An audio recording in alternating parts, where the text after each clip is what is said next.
Welcome back, and now we join Israeli Prime Minister Benjamin Netanyahu as he addresses the UN General Assembly on the recent results of the New York City Democratic primary. And our intelligence on their site in Williamsburg indicates that Brooklyn could be as few as 3 months from being able to deliver an atomic bomb. When will the world stand up? Let's go Mets. Love the Mets. Let's go Mets. This is Normal Men, a podcast from four men who are clinging desperately to normalcy in an era when that's asking a bit too much. I'm George in Charlotte. This is Proctor Malone in Washington, D.C. I'm low-tech speedrun enjoyer in outer Florida. I'm Ed from Boston.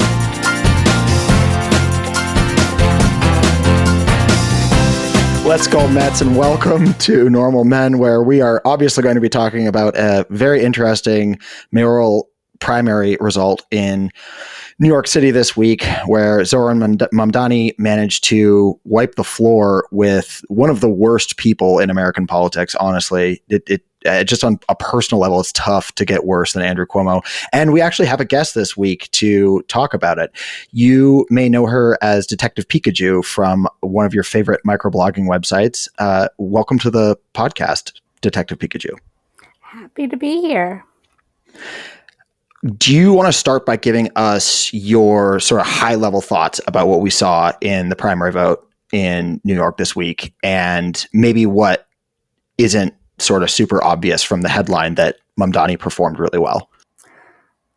So we are recording this on Sunday, so it's been less than a week, and I would say I'm a little bit still in shock.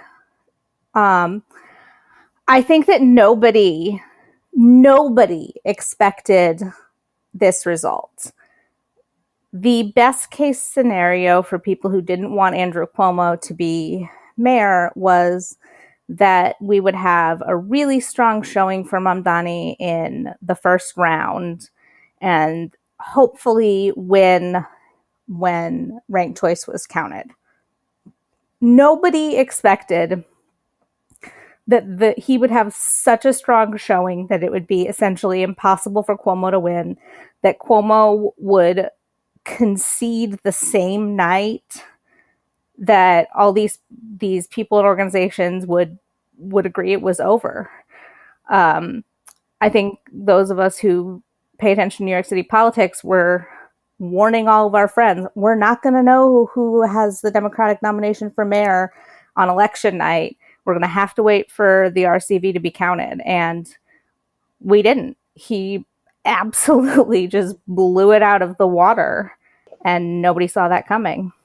Just to jump in for a second, RCV is a ranked choice vote. For those of you who may not be familiar with the recent changes to New York Democratic primaries, you now rank a slate of up to 5 candidates, and then they go through a process where they toss out the lowest vote recipient on each round and transfer any remaining votes for people who had voted for that person in the previous round to their next choice. So even if on the first round somebody's behind, it's possible for them to wind up ahead, in theory, if there are many other people's later choice and the person who had chose them later on their slate, their earlier choices get knocked out. I think the two things that jumped out to me most about this result, in addition to just being a huge surprise, obviously, was the very multiracial and broad slice of a coalition that Mamdani was able to put together. I think there's a reputation for New York City left-wing politics to be a white Brooklynite phenomenon, and that was definitely part of his coalition, to be sure. But you were talking about outperformance way ahead of what anyone would have predicted in heavily Asian neighborhoods and heavily Latino neighborhoods. Cuomo outperformed significantly with black voters, but there was a black vote for Mamdani to a point. So that was really fascinating to me, and I'd love to hear Detective Pikajew's thoughts on how that happened. The other thing was just the huge number of voters under 30. That was completely out of nowhere. Enormous turnout from the youngest set of voters in New York City in a primary election, which Democratic primaries nationally, in New York City, everywhere, they do not get dictated by the youngest part of the electorate. That is just not a thing. That's incredibly unusual. So it would also be interesting to hear your thoughts on whether you think that's something that's going to be repeatable or was a one-off phenomenon related to this candidacy or what, because it was a huge number of young voters. So to start, I think he had, and people are talking about this more, I think, he had an incredible ground game. We got canvassed a couple of times by Mamdani supporters. We did not get canvassed by anybody else. The mailings were all extremely targeted. I compared mailings I got with mailings that friends in other neighborhoods got, and the different endorsements that they highlighted were very much targeted towards who that neighborhood cares about. So he had, to some extent, obviously it's him. He was a very charismatic, very hardworking, great candidate, but he also clearly had an amazing team. In contrast, the Cuomo mailers I got were bad, not great. They were not great, I will say. So I think he really ran an amazing campaign with amazing people and did focus on making it a big tent and getting broad support from people who wouldn't necessarily be his natural allies as sort of the most left-wing candidate in the primary. As far as the young people go, I am certainly not under 30, so I don't know that I'm the person to speculate about that. But if you're 30 today in 2025, it's probably worth noting that Donald Trump has been a major figure for probably since you started thinking about politics, right? I was following presidential elections at 6, but normal people are not doing that. So I think that for a lot of these people, this has been their whole experience of politics.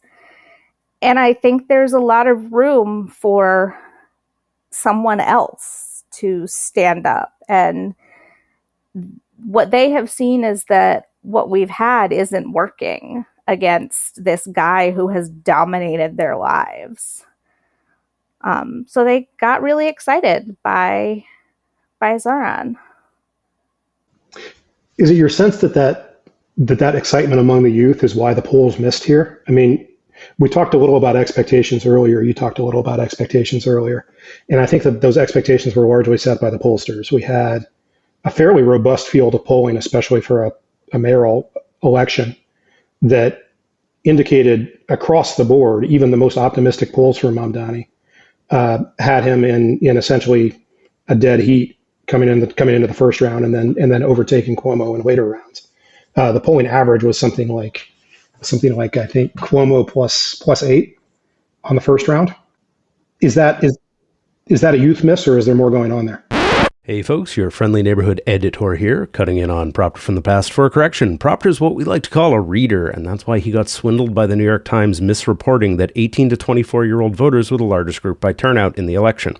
The Times issued a correction on Monday stating that it was 30 to 34-year-olds, though 18 to 24-year-olds were still noticeably higher. So the next few minutes of this podcast, plus a couple of other points we'll touch on later, have aged like a fine chicken breast. We apologize for trusting the New York Times for anything, up to and including assertions that the sky is blue. Back to the pod. I am definitely not a polls girly, but my guess is they're really hard to poll, especially maybe not so much the 30-year-olds, but especially the anybody born in this century. Oh, why'd you have to say that? I'm really sorry, but it turns out that there are people who were born in this century who can vote. In fact, quite a lot of them. There are people born after 9/11 who can vote. Oh, I don't like that. Don't love that at all. Nope. Take it back. But how do you poll them? Are you running polls on TikTok or, I don't know, Roblox? Like, where are they? Because it's not answering landlines.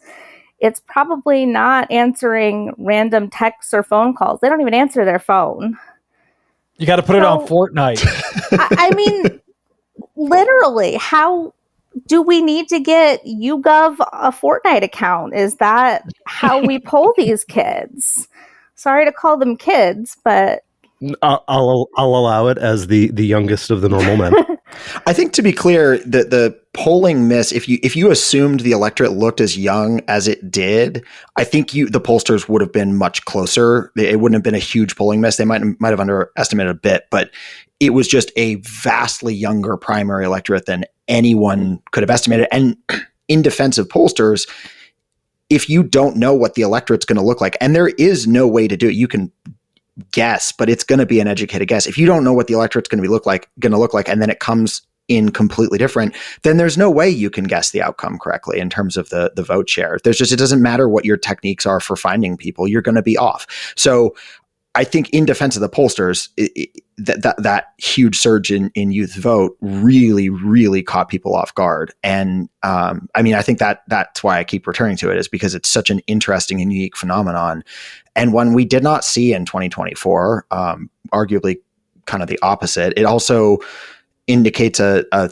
degree of thermostatic opinion, I think, with that group that is pretty dramatic. And that actually matches national public polling too. The sort of meme of Zoomers turning hard right. If you look at polling of, younger men, younger women, it has swung hilariously hard over the past 6 months in a way that would have been, I think, pretty predictable if you had explained properly to these people what was coming. And they listened to you and believed you. Well, yes, it's the listening part. You're right. And to be fair to that narrative of Zoomers swinging hard right, they never really were hard right relative to the general population. They were hard right relative to what we expected for the youth vote. There was also kind of an interesting wrinkle there, which is that Zoomer men looked a lot like men in other age cohorts. The big difference was that Zoomer women were off the charts to the left relative to any other cohort of any gender, any age. So I haven't seen a gender breakdown for the New York mayor race yet. It's going to be really interesting. Right. I know that some of the pre-election polling had Cuomo doing better with women than with men. Whether that was accurate or whether that was swamped by the results of the actual vote, I don't know. I would love to see some breakdowns by gender on that, because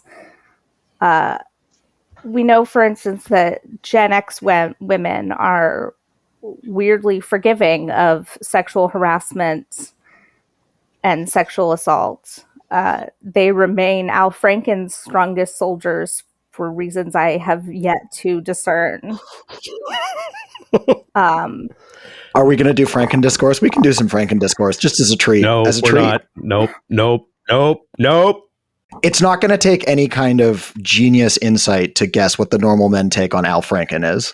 I would assume that it was just a faked photo, and all of this, the other accusers, if there even were any, were being paid off by Fox News, and we need our Lord and Savior, Mr. SNL, back in the Senate.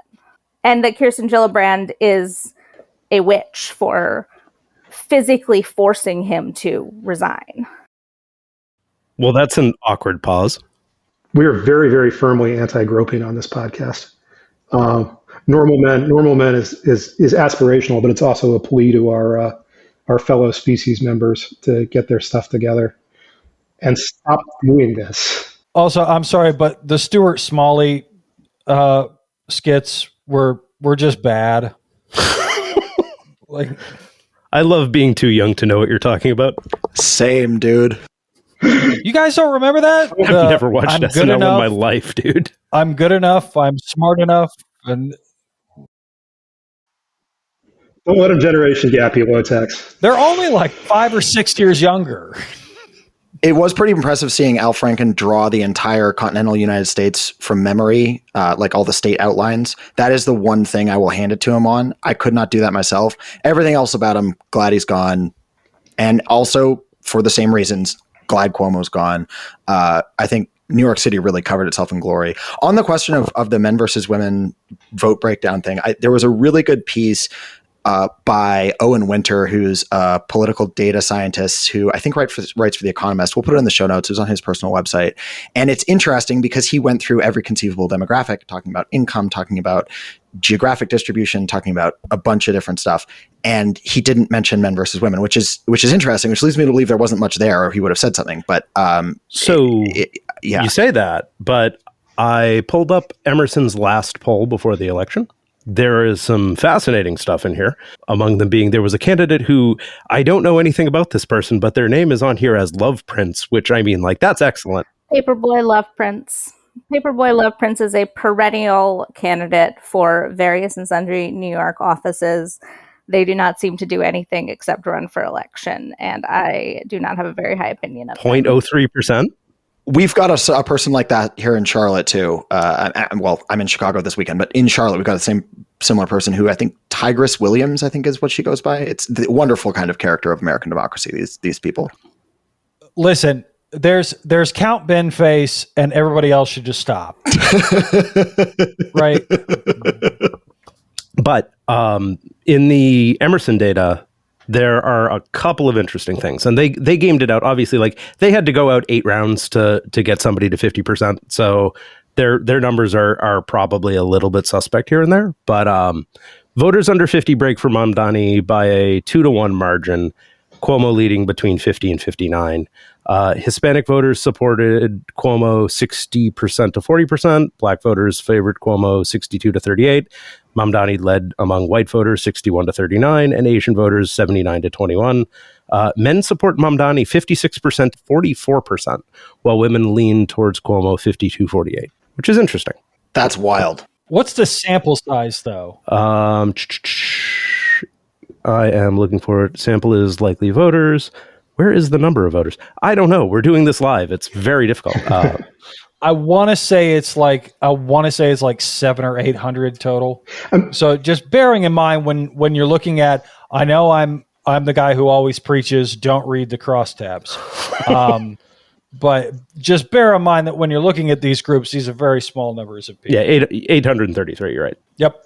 I think there's one other crosstab that is kind of the elephant in the room, with both the way the New York mayoral campaign went in its waning days and the way that national media has reacted to it since, which is Judaism and Zohran Mamdani. There was a big effort by what I would describe as reactionary elements within the Democratic Party, the Democratic Party establishment in New York, to try to tie Mamdani to the phrase "globalize the Intifada," and we don't really have a full breakdown of how Jews in New York voted. But as a New York Jew, Detective Pikajew, what's your feeling for the sense of the community? Well, first of all, I will say I did rank Mamdani. I didn't rank him first. I ranked Zellner Myrie first. I knew that he had no chance of winning, but he, I felt, had the best housing plan, and housing is the only thing that matters in this city. Yes, Queen. Yes, Queen. But I ranked Mamdani, understanding that it was going to be either him or Cuomo, and I certainly preferred him to Andy Cuomo. I think that all of the Jews I know also prefer him to Andy Cuomo. I think it's really disgraceful the way everyone is focusing on his views on Israel-Palestine, which it's not really clear to me why that is super relevant to a mayoral race, where, again, the thing that matters here is how are we going to afford to live in this city any longer with such little housing? You know, I saw a post from, I can give you guys this link, right, to put in your notes so that people... We can get into the show notes. All right, from Bluesky user Gone Baby Gone, great name. I think Zohran Mamdani demonstrated pretty handily that he'll protect Jewish New Yorkers when the senior-most Jewish elected official in the city was detained by jackbooted thugs, and he was on the scene demanding his release in minutes. Incredible post. wonderful post. The Mamdani Lander Wicked-esque campaign was a delight. Lander has a long history of being active in his temple. You can't call him a fake Jew in any way. And I don't think he would be running around with someone who's anti-Semitic. I think that Zohran and my average relative probably do have very different views on Israel-Palestine, but I don't think that is based. I don't think that Zohran's views are based in anti-Semitism. I don't think that he is anti-Semitic. I think if you were anti-Semitic, you would not run for mayor of New York City, because that would be an insane thing to do. Listen, Curtis Silla exists, so... He has too many cats for me to believe that in his heart he does not love the Jews, because cats are spiritually very Jewish. Okay. I just heard that. I mean, Mamdani's a third culture kid who grew up in New York City, who is the son of a Columbia professor and a filmmaker. In a sense, he's about as close. Filmmaker, I believe. Is his mom not Hindu? Yeah, his mom's Hindu. So in a sense, third culture kid grew up in New York City. That's about as culturally Jewish as you get without being a member of the tribe. Yeah, I mean, I once in law school said that all of the justices in the dissent of some religious freedom case, I was like, I think it's worth noting that they're all Jewish. And my professor, who had clerked for Sonia Sotomayor, was like, Sotomayor is not actually Jewish. And I'm like, okay, she's a Puerto Rican from the Bronx. Like, that counts. She's basically Jewish.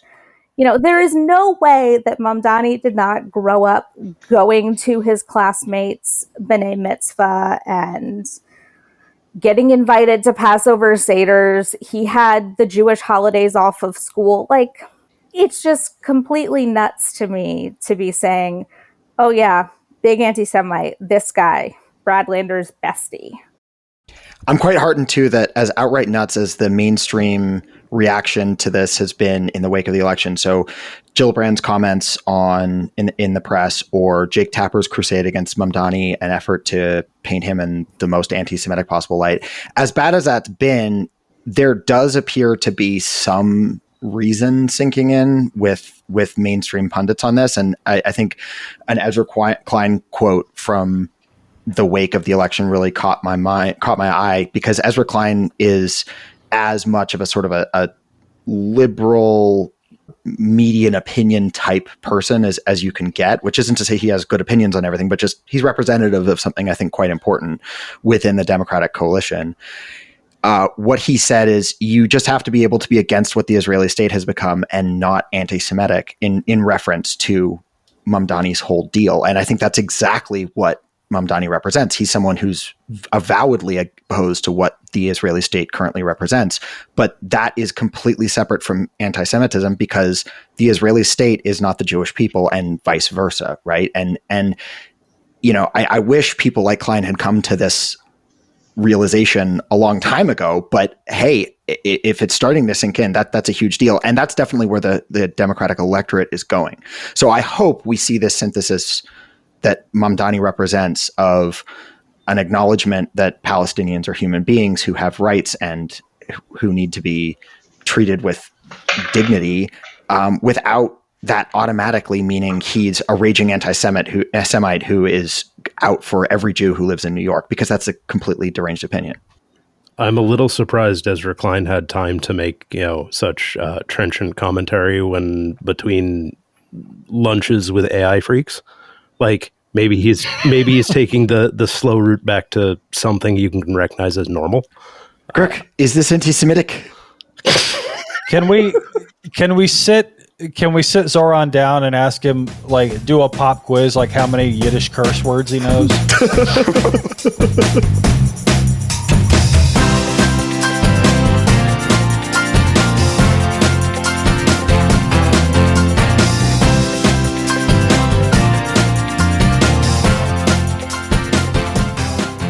I have to say, since you brought up Gillibrand,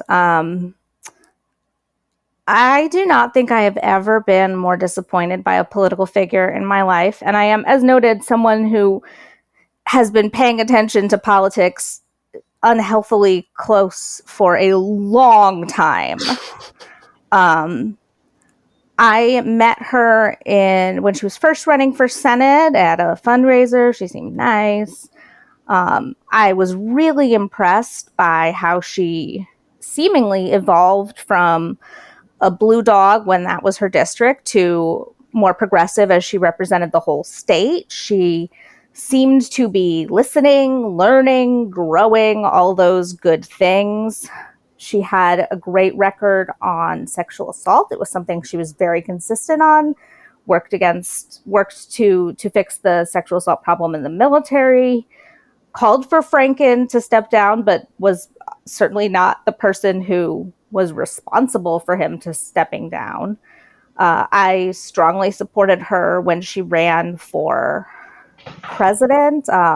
She's done a few disappointing things over the last few years. The crypto stuff comes to mind. But her reaction to Mamdani winning is just so absolutely intolerable, unacceptable, out of step with her constituents, out of step with reality.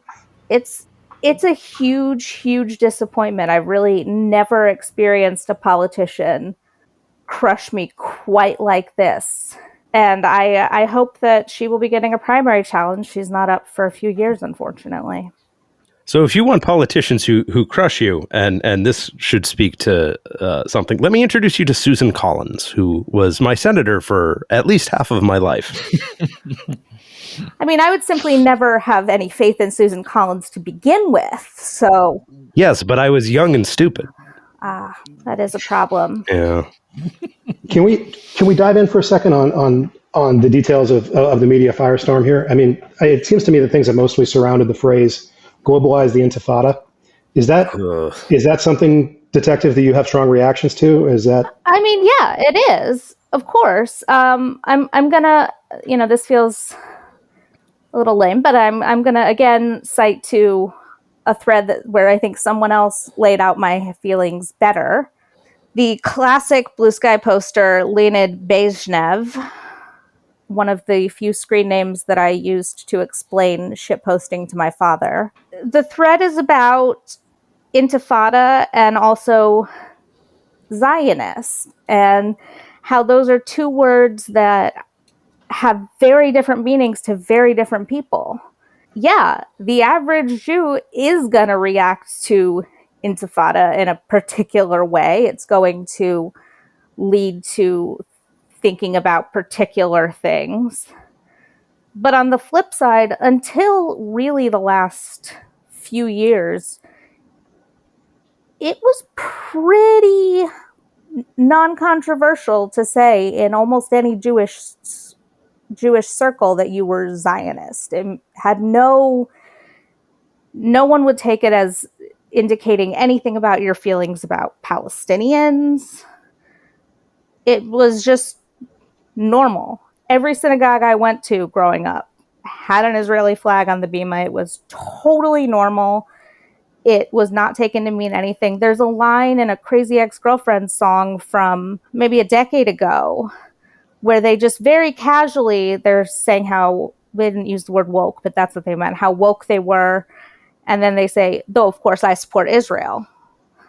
And that was just what it was until really, really recently. So yes, I do, of course, have a reaction to the word Intifada, but as a person with higher brain function, I'm able to then think perhaps that he is using it in a slightly different way than the way I always grew up hearing it. Would it be helpful to define Intifada and Zionism in as best we can do, positive, neutral terms? Like, what do those words mean? Because, I know there are people who listen to this podcast who are going to say, okay, well, I don't know what the definition of Intifada or the definition of Zionism is. So could we define those so that people know exactly what we're talking about when we use those words? I'd say the whole problem is that we can't. that these are words that don't. Or at least could we at least like try to define them so that there's some context here? Just because I just think a lot of people, especially people who aren't part of Jewish culture in the United States or part of this specific political discourse, might be wildly unfamiliar with the words. And even if we could give a range of definitions, that would be great. I'll take a whack at Intifada, which means rebellion or uprising in Arabic. And Intifada has been used for a long time to refer to the various efforts of Palestinians to win their independence from Israel or to win full representation within Israel.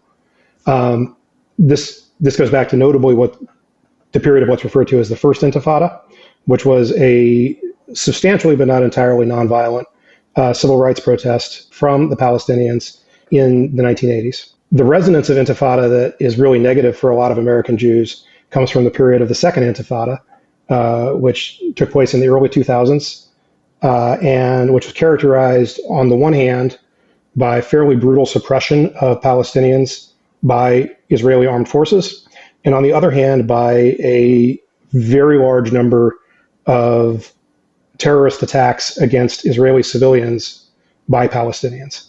And that's really, at least from my perspective as an American Jew, that's where the resonances that are a problem come in. When I say a large number of terrorist attacks, I mean there was something on the order of 150 suicide bombings during that time. There were a number of knife murders of, again, civilians. This is a conflict that's been going on for a long time, but it's been characterized by sudden changes in the way in which it's been waged. And one of those happened during the Second Intifada. Previously, a Palestinian independence movement that had not done a ton of targeting of civilians did a lot of it. And I would, to underscore, this was when Second Intifada was when I was in high school, basically, and my temple, like, again, essentially every mainstream Jewish house of worship, we regularly sent kids on a trip to Israel. It was your, I think it was NIFTY. It was your NIFTY trip. And the year that my class would have gone, so many parents pulled their kids out of the trip because they were worried about the escalating violence that the trip got canceled. I was one of those kids. Like, my parents were like, I'm not letting you go to Israel right now. Are you insane? And it's not like the Middle East has ever been a particularly calm place. So I think that underscores that, this was a really violent time and it was really scary. We were also certainly not getting the full story of what was happening on both sides. Media was very different. But yeah, I think that is the affiliation that most people have with the word Intifada these days. And to be clear, the phrase globalize the Intifada as an English term dates to the Second Intifada. There's not any real dispute about that I've seen. This was the phrase feels very, very early 2000s, right? Like globalize the whatever that's, but this was a phrase that started getting used in the international community that supported Palestine in about 2002. So this isn't something that has historical usage going back to a period where Intifada meant something that was less violent. This was a slogan that for a lot of people, I think it's difficult to read in any way other than saying, let's do terror attacks against Jews everywhere. And then Zionism, and again, I'm not a Jew, so if either of the two Jews on this podcast are, please interject to correct me, but... We will, don't worry. In the most neutral possible way you could describe it is just the idea that Jews deserve a homeland of their own. And this is a very, very old idea that goes back to, goes back multiple millennia. This is not something that is a brand new idea. Now, how you then say, well, where should that homeland be? How should that homeland be run? Who else can live in that homeland, et cetera, et cetera, et cetera. That is where we then get into a wide range of different ideas around it. But it's easy to see how someone who sort of thinks of the idea of Zionism just being Jews should have a place where they can feel safe and a nation state that is their own. How could that be controversial? Well, Sure, but if you're going to enforce that nation, that safety, or maintain that safety by creating an apartheid state, well, now we're into different territory and it becomes a term of dispute. So similarly, where if you're an Arabic speaker or someone that came up with the term or came across the term for the first time during the first Intifada, the term Intifada is not necessarily something involving terror attacks against Jews around the world, but is just a symbol of Palestinian resistance. Whereas if you're someone that came across that term after or during the Second Intifada, it could be this horrible term. Similarly, with Zionism, the term itself does not necessarily mean something terrible, but the application of it or the current context of it is a little bit of a different story. Did I do a decent job on that? Yeah, I mean, I think particularly in online spaces, there's a little bit of an issue where there are substantially two groups of people who use the term Zionist who are talking past each other and have been for a couple of years now. For starters, I can't remember when the date was on the last polling I saw, but something like 90% of Israelis identify themselves as Zionists. 90% of Israelis are not interested in genocide. That's a disconnect. The Palestinian supporting cohort tends to think of Zionism as what I would call Kahanism, which is a subset of Zionistic thinking that is very interested in pushing everyone who is not Jewish out of, for some definition, the lands of Israel. Whether that's compulsory expulsion or other forms of genocide, there's some amount of difference of opinion there. But Kahanism actually is what the people who describe Zionism negatively think Zionism is. That doesn't mean that they're wrong about what Zionism is. The labels are fraught at this point, and it's clear that there's a generational shift on what Zionism means. And I think that for those of us who either think of ourselves as Zionists or thought of ourselves as Zionists, or who have friends and relations who think of themselves as Zionists, at some point you kind of have to mark your language to the market and figure out what it means now. Right. And like, it's worth noting that from the political concept, from like the landscape as it exists now, the reason Kahanism is important is that like Netanyahu's coalition includes some of the scariest people in Israel, right? Like Ben Gvir's entire coalition are unpleasant. But like they're extremely influential, and part of the please keep Benjamin Netanyahu out of prison effort is around using them as political weight.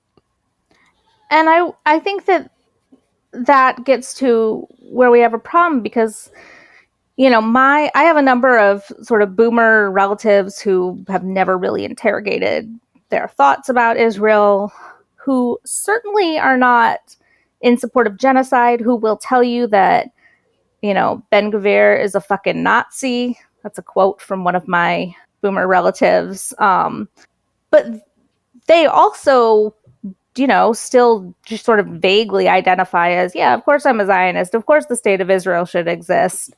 And it's not helpful to lump all those people in together. Right.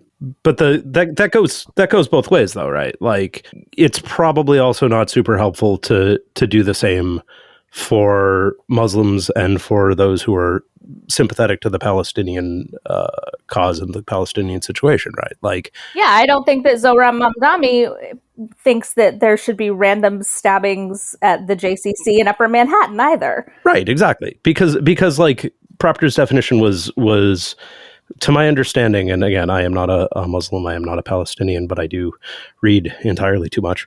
The term comes originally from like the Arabic term to shake off, like water or sleep or something else that is on top of you. And like the term is used to refer to like the Warsaw Ghetto uprisings during the 40s.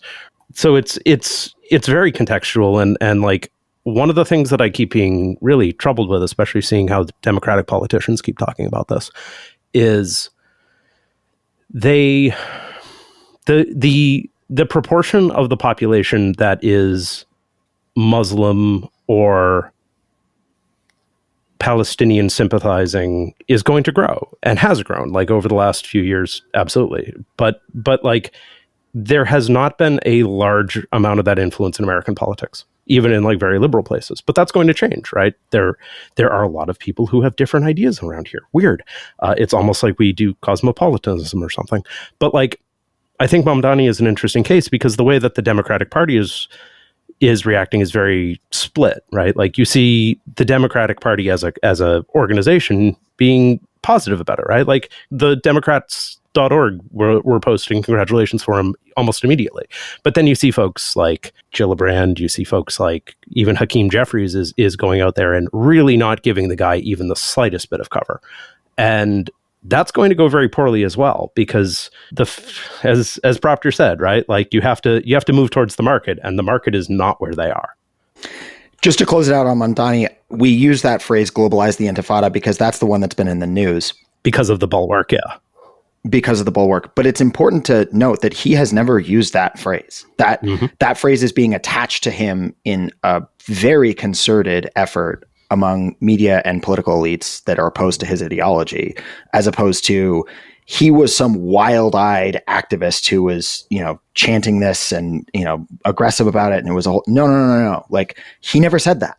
He was asked to apologize for something. I feel like this has been a very good and in-depth discussion, but the elephant in the room here is that the Constitution does explicitly say that the mayor of New York City decides Middle East policy in this country. I knew you put that in the doc, but I'm pretty sure you're lying.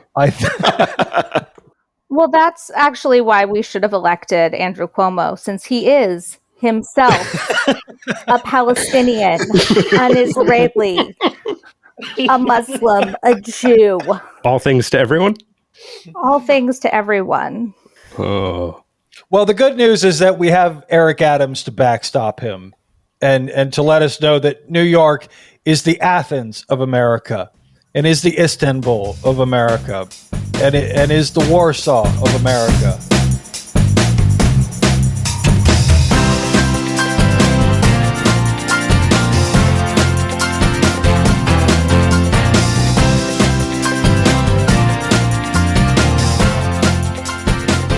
All right, so we here at Normal Men made the classic mistake of getting bogged down in the Middle East a little bit there. But moving back to domestic policy, we have our guest, Detective Pikajew, on the podcast today.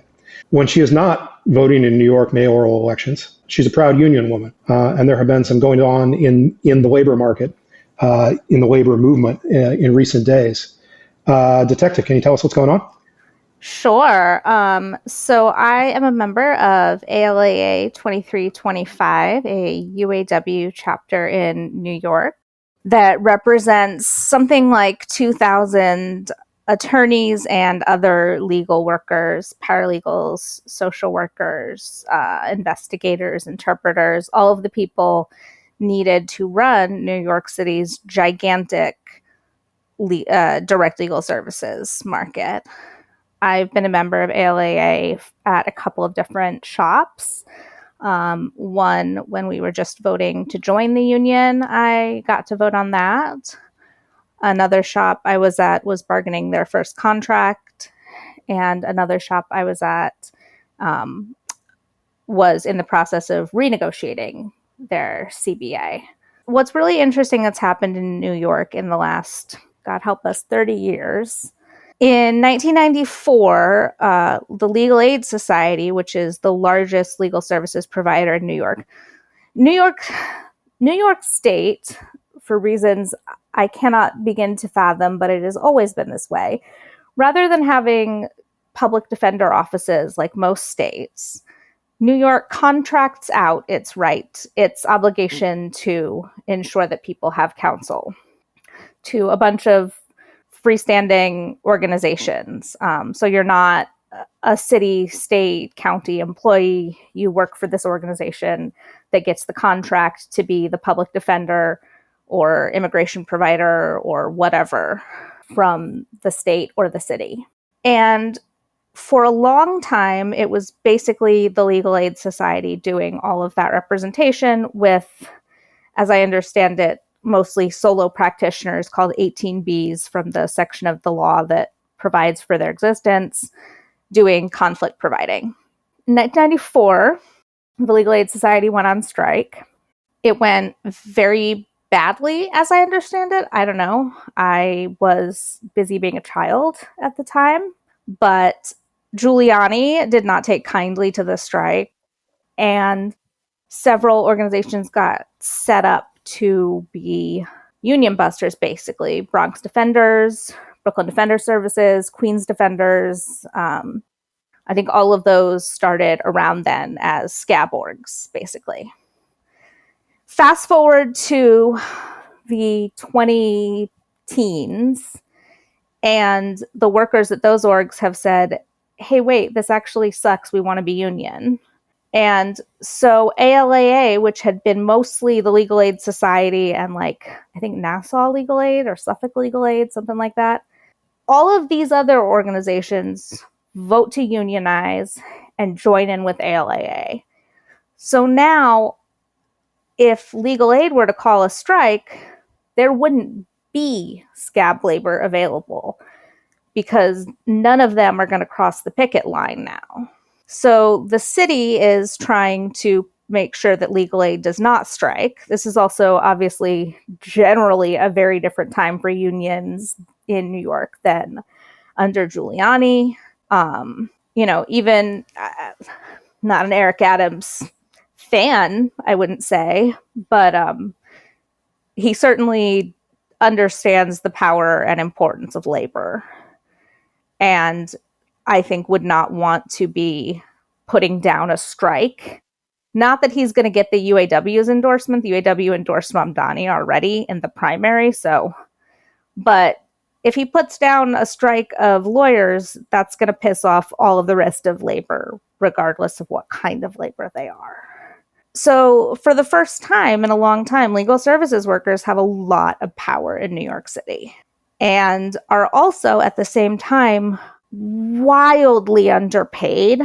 The gap between legal services workers, which I'm using instead of public defender because there's also people who represent indigent people in other kinds of proceedings, civil legal services with benefits, just all kinds of parents in child welfare proceedings, children in child welfare proceedings.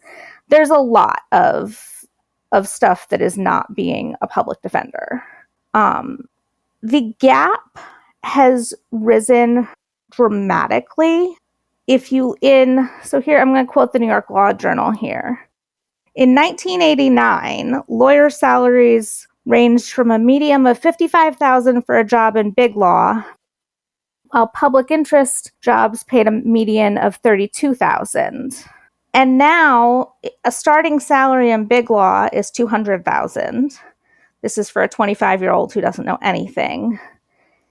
And public interest salaries have only gone up to about $69,000. So some really rough math here is that in the last 35 years, public interest salaries have roughly doubled and big law salaries have roughly quadrupled. So the underpayment is dramatic. The comparison to the other people who live in the same city and are doing, frankly, less important work is even more dramatic.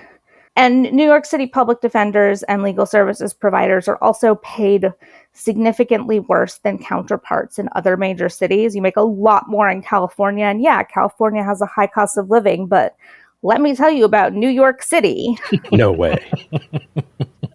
So people are very frustrated and have a lot more power than they had until very recently. And the city is going to have to come up with the money or they're going to have some real problems very soon. Is there a lesson here for the broader or an analogy for the broader American labor movement? Because it seems to me that strike going very poorly in the 1990s is a pretty good starting point for a lot of what got us to where we are now, or it was a symptom of the decline in American organized labor from roughly the late 1970s, early 1980s through roughly the end or start of the 2010s, maybe. You could argue it's ongoing. Is this a symptom of a broader backdrop, or do you think the where we've gotten to with the New York City's legal services unionization fight is, or union bargaining fight is more its own thing, driven by the idiosyncrasies of New York organized labor and the specifics of the New York legal system? I think it's both. I think, there's obviously a very unique problem in legal services, which is that people have constitutional rights. So if all the construction workers go on strike, nobody has a constitutional right to have a house. We can discuss whether they should, but they don't. If everybody who can represent someone in an arraignment goes on strike, then the city is potentially violating someone's constitutional rights, which could have some real negative impacts for both the person and the city. But I do think that, it's been about, I want to say 9 or 10 years of the organizers explicitly saying, let's get these other shops aligned. Let's do sectoral bargaining. We have a lot more power when we're all together. So the lesson really is ramp up your organizing, unionize more people. If all of you are aligned, there's nothing that management can do. One thing that's kind of interesting to me about this sort of labor action in New York City in particular, you mentioned UAW earlier. UAW has a significant membership in New York City, but their membership is largely graduate students, correct? I think it's largely graduate students and then about 2,000 lawyer types. It is a little funny that I am a UAW member. Like, I don't work in a plant. I don't even drive a car. But yes, New York and I think Region 9A in general is certainly a more intellectual, academic type chapter than some branches. I'm actually a UAW member as well because I signed up for the National Writers Guild when I was doing some freelance writing. So we are stocked up with UAW members on this very not manufacturing-oriented broadcast. Hell yeah, Sean Fain. That is the vote that I am proudest of that I have cast recently was Sean Fain. It's interesting to me because particularly in industries with knowledge workers, in some ways the workers have more structural leverage than in capital-intensive industries where the workers are essentially dictating idle capital. Because if in a heavily knowledge worker industry, all of your knowledge workers walk, you've got a major problem. It is not easy to bring in substitutes for knowledge workers who have specialized skills and specialized experience related to an area. You can't go bring in non-New York attorneys to do the work that you do, Detective Pikajew. You can't go find an easily substitutable labor pool. You mentioned earlier how the potential pool of scabs has kind of drawn down as the unions have expanded, and you have more labor allies.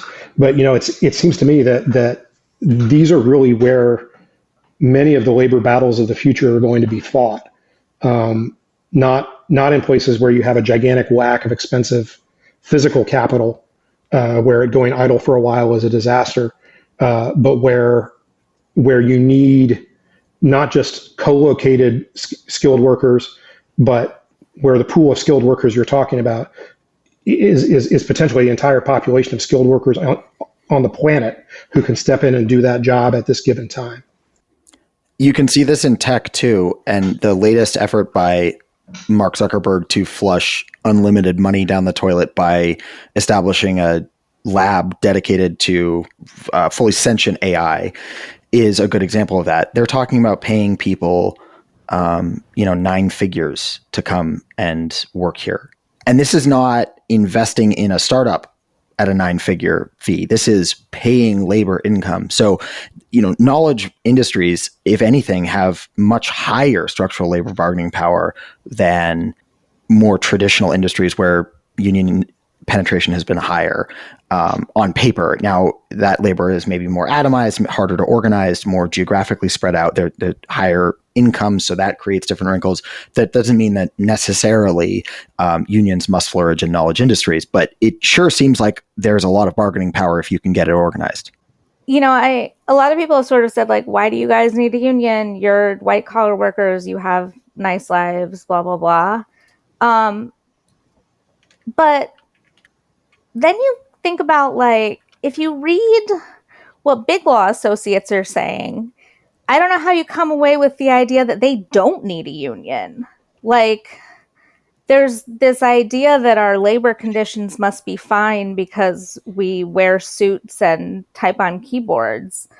But there's still lots and lots of ways that having a union is great. I mean, for me personally, as someone who is inclined to be highly anxious about everything at all times, I realize I'm just doing the Jack just say Jewish meme now. But as an anxious person, I love the knowledge that I cannot be simply fired for no reason, or even that if I screw up in a minor way, I can't be fired. I don't think I'm likely to be fired. I've never been fired from a job, but it does a lot for my anxiety. We, can negotiate things like, can management track what you're typing? How much surveillance can there be? Do you get to work from home? What hours are reasonable for you to be contacted? Do you have to use your personal device for work? There's all kinds of things that you get out of a union, even if you are working from a nice, comfy office in a suit. Is caseload one of the things that you guys are negotiating on? And put me off if this is an area you can't talk about. I mean, caseload is absolutely a huge issue for all of our shops. I don't think it's a secret that every legal services organization in America is underfunded and that the workers are overworked. If we have caseload protections, that is a mechanism to combat some of that. And I want to be really clear here, not that I suspect the audience of this podcast understands that public defenders are not public pretenders and that they're just as good as a real lawyer. But to be clear, my experience is that the overwork and overloading of public interest attorneys, public defenders in specific, does not mean that their clients get worse services. It just means that the attorneys are working insane hours for no money and may burn out faster. I don't have a single coworker who says, I have too many cases, so I'm going to pay less attention to this one case. What they say is I'm going to pay less attention to my kids or my spouse or my own mental health. Nobody is going into this for any reason other than that they really want to. Certainly it is not the money luring us. I had one more idle curiosity about the economics of public interest attorney action in this day and age.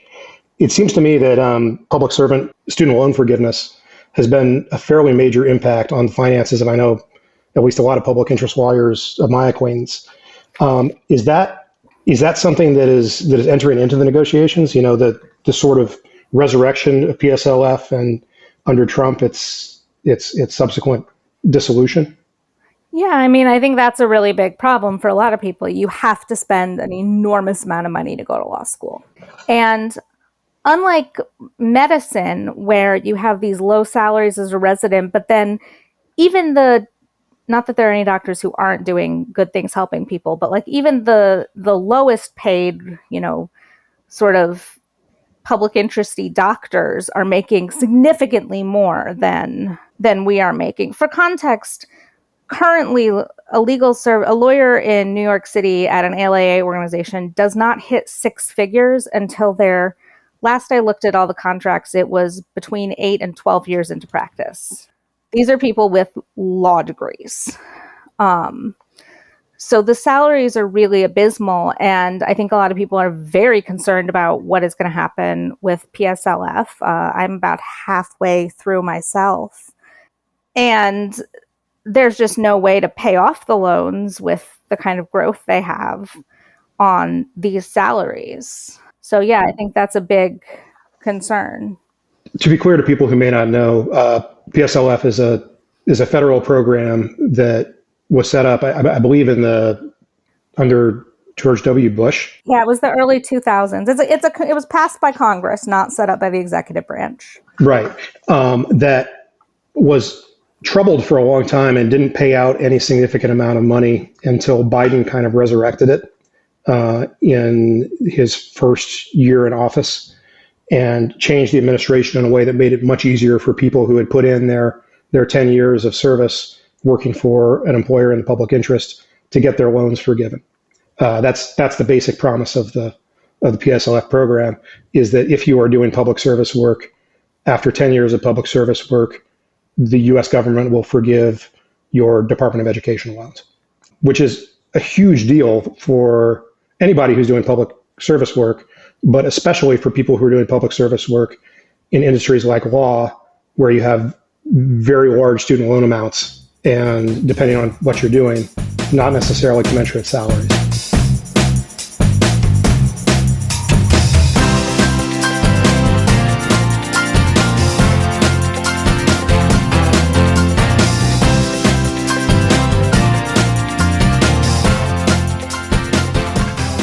I am shocked to discover that our good friend Proctor Malone has a more optimistic reading on the latest hellish ruling out of the Supreme Court than the median Bluesky user, but apparently that's where we're at. I mean, yeah. So tell us why we're not going to die, Proctor.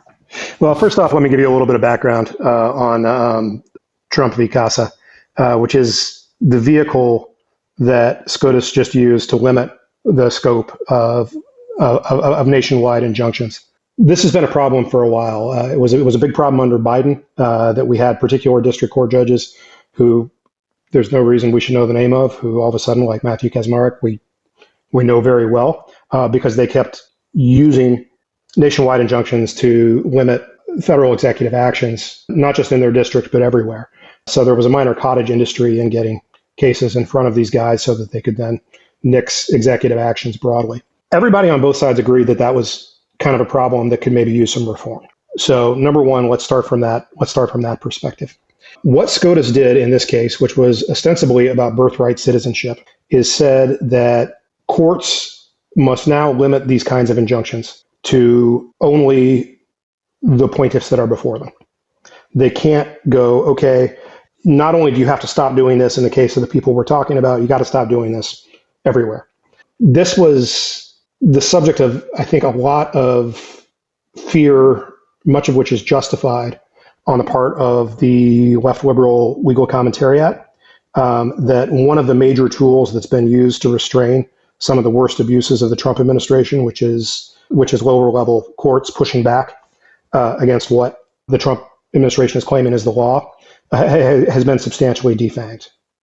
For non-lawyers, the way to think about this is if you have a group of plaintiffs in one part of the country that are willing to say this is hurting us and we have attorneys that will go after this particular policy, and you can get a federal judge to grant you that injunction, that is for the country as a whole, for all the different people impacted by whatever is going on. That's relatively cheap. It's relatively low cost to do that. Can y'all hear my daughter screaming upstairs? No, and we're leaving that question in.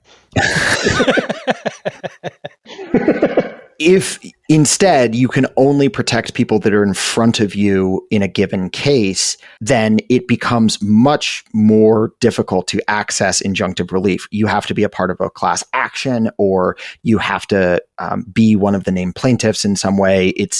You radically narrow the scope of what's allowed. Now, when you get to the final judgment of the case down the line, you still may get to the same outcome where everyone is protected. But in the interim, instead of everyone being protected, it's just the narrower slice of who is before the current court for the ruling. So it basically, in the interim, creates a lot more risk, especially in a case where one circuit, one area of the country might have one opinion that's different from another circuit, which is called a circuit split, instead of getting these national relief from one case. So from the perspective of either Democrats or Republicans, this is not necessarily a good or a bad thing. It's just a thing. We will come back to why that is maybe not a good reading of this particular case. Yeah, but the thing is, you could have ruled on the 14th Amendment issue here. And I know we've had a lot of nationwide injunctions issued by bad judges, but you could have solved that a couple of years ago by just saying, like, if you're a judge in, say, West Texas and you are Polish, it does not count. Yeah, I mean, leaving aside the very, very specific commentary Low Tax offered there, like there were a bunch of different ways that the court system or Congress could have reined this in. Like doing their job? Like doing their job. The reason why I'm relatively optimistic about this is that you get this phenomenon, and you see this a lot in law particularly, where the procedural mechanism for doing something is not necessarily the only procedural mechanism for accomplishing a goal. In this particular case, I think that you're going to see particularly a move towards broad class actions and broad, cert of class actions to accomplish many of the same things for similarly situated people who are not part of the instant case. Whether that's better, whether that's worse, it's actually kind of hard to say necessarily, because it's easier to take the beaten path, right? Like once you have courts that have done things in a certain way, even if that way isn't necessarily in a vacuum the best way to do them procedurally, you tend to see litigants go back to that same procedural mechanism because it's familiar, because you have some track record on it, and you have some endorsement of that procedural mechanism by the courts. So that's where you drive the car next time. Once in a while, you see things where a procedural mechanism gets broken and the successor mechanisms are better. I don't particularly think that's going to happen in this case, because there are some things that are clunky and clumsy about class actions that aren't about nationwide injunctions. I think that they probably will be somewhat slower. I think, and at least if we take the Supreme Court majority at their word, which whether or not you think that's wise, you're probably right that it's not wise. The but silence speaks volumes. If you take them at their word, they think there will be procedural mechanisms remaining to address many of the same problems. We're going to have to see how the courts evolve those procedural mechanisms. I have a question on that, because in addition to the many other things that I am not a lawyer, and my experience with class actions has been getting $7 and an Experian credit monitoring several times. Weird. But when it comes, you're welcome for that, by the way. I was on that case. Okay. Well, I mean, thank you for the $7. I'm sure I spent it wisely. But if injunctions have to be restricted to the class involved, do we have any idea how that works logistically? Because classes tend to be named and then figured out later, as I understand, right? So I mean, I brought up class actions, so this is on me, but it's not even 100% clear the class actions are going to be the successor mechanism. SCOTUS really punted this back to the lower courts and said, figure out some other way to do this. I know.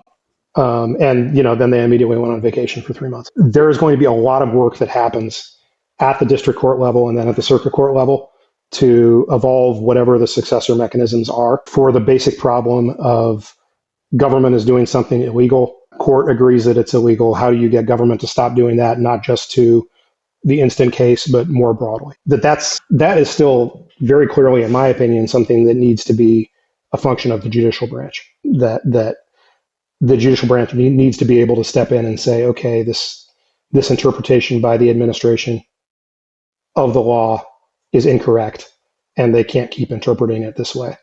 And that needs to affect not just the plaintiffs before them, but it needs to affect the defendant, who in this case is the government, and everything that they're doing in other similarly situated cases in one way or another. So we don't really know what those successor mechanisms are going to look like. I guarantee that's something that is a topic of discussion in a lot of judicial chambers across the country right now, and in a lot of law offices across the country, that you're going to see a period here where various stakeholders are kind of jockeying for one methodology or another to reroute this basic legal problem. But if you divert a river, what you don't get is zero river. You might get a lake, you might get a river in a different place, but the water doesn't just go away. That's, I think, maybe a better way to understand what happened here than thinking of it as something that completely removes the ability of district courts to interact with this kind of legal question at all. Now, the Trump administration is already saying, well, they just removed the ability of district courts to interact with these legal questions at all. Right, but they can't read, so who cares?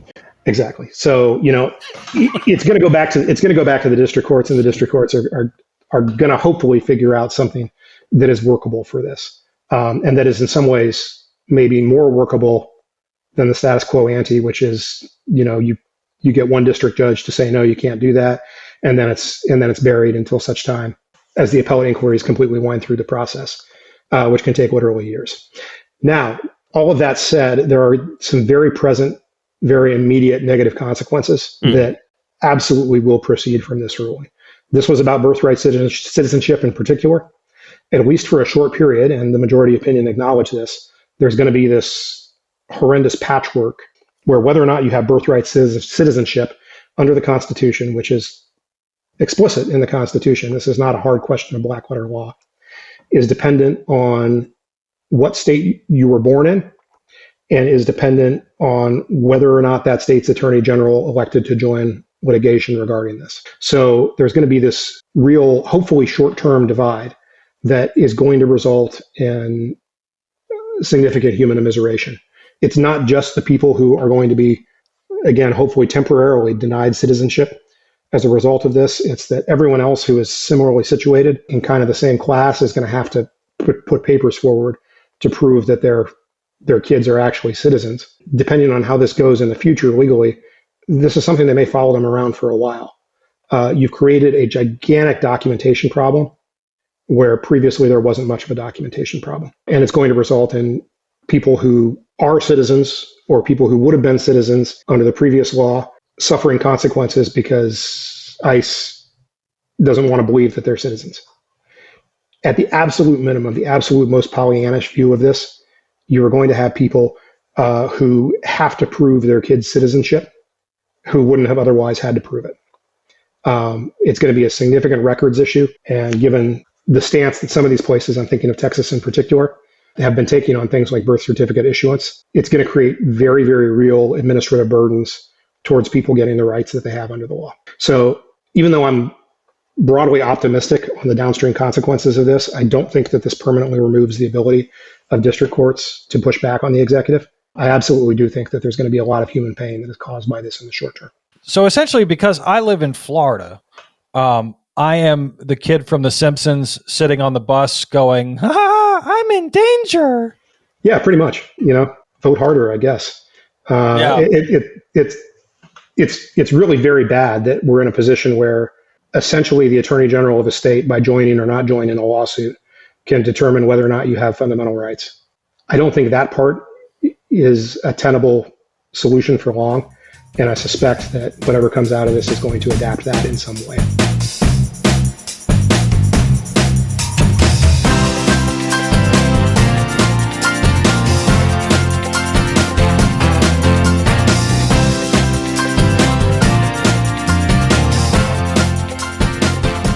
George, y'all got some fun news down there or up there in North Carolina. What do we got?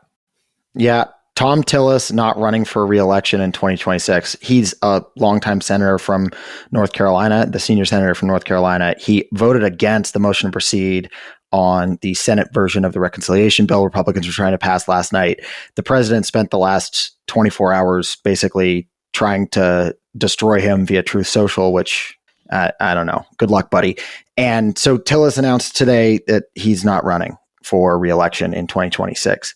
That is a huge deal because the North Carolina Republican Party, as we can tell from the last governor's election, the literal black Nazi they ran to run the state and who got crushed by historic margins. I mean, biggest loss in margin terms since I think 1980 in our state. They are not going to put a normal business Republican moderate type like Tom Tillis. Tom Tillis isn't necessarily ideologically the most moderate guy out there, but he is the business Republican candidate. He's an incumbent, and those two advantages have been thrown out the window. So the North Carolina GOP are going to run an absolute freak. We don't know who, but they're going to be an absolute freak. And North Carolina voters have repeatedly proven that when you give them a nice moderate white guy and put them up against an absolute freak, they're going to pick the nice moderate white guy. In terms of who is going to run for the Senate seat in North Carolina on the Democrat side, Roy Cooper, as far as I've heard, who was the two-term governor who gave up the governor's mansion to now Democrat Josh Stein at the end of the 2024 cycle. My understanding is he's still evaluating, and it's not too late for him to jump into the race. Although we're getting, in the next month or two here, he's probably going to need to start raising money if he's serious about this, and he won't jump in unless he's serious. So we'll hope to hear something from Cooper soon. There is another announced candidate, a guy named Wiley Nickel, who's kind of a gadfly in the North Carolina Democratic Party. He has run for a bunch of stuff, and he's not. I'm not anti Wiley Nickel, but he's sort of outside of the establishment. So he would probably beat a MAGA lunatic too. He might not have beaten Tillis, but Tillis clearly sees the writing on the wall that Cooper is coming down the pipe.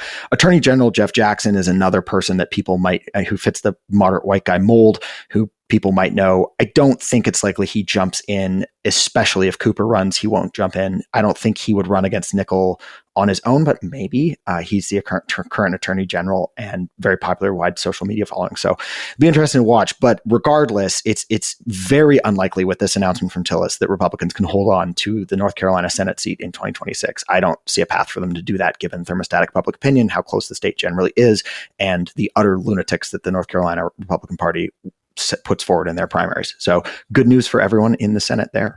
This is a lot different than some of the others, because I know that McConnell is retiring. I think, isn't Tuberville like running for governor in Alabama? Yep. Correct. Yeah. But like those are slam dunks. This is a much different sort of seat. Yeah, North Carolina is a swing state. It is as swingy as you get. I know, we've talked in the past about gerrymandering and the implications for our state house and state senate, but in terms of statewide vote, it is a moderate, middle of the road 50-50 state. And in a wave election year, which every indication we have from polling is what we're going to get in 2026, it's a big ask, even for an incumbent Republican, to hold the Senate seat here, given where things are now in the state. Without a moderate incumbent Republican and with a MAGA lunatic, I think you're in deep, deep trouble if you're the Republican Party trying to hold that Senate seat. Well, there's that. And that might have down ballot implications too. Correct. If things get big enough here, then that's a wave that could dislodge some people at the district level. It could, yes. I don't think the Senate, maybe the Senate seat plays into that. I don't know. I think for state Supreme Court, it's probably relevant.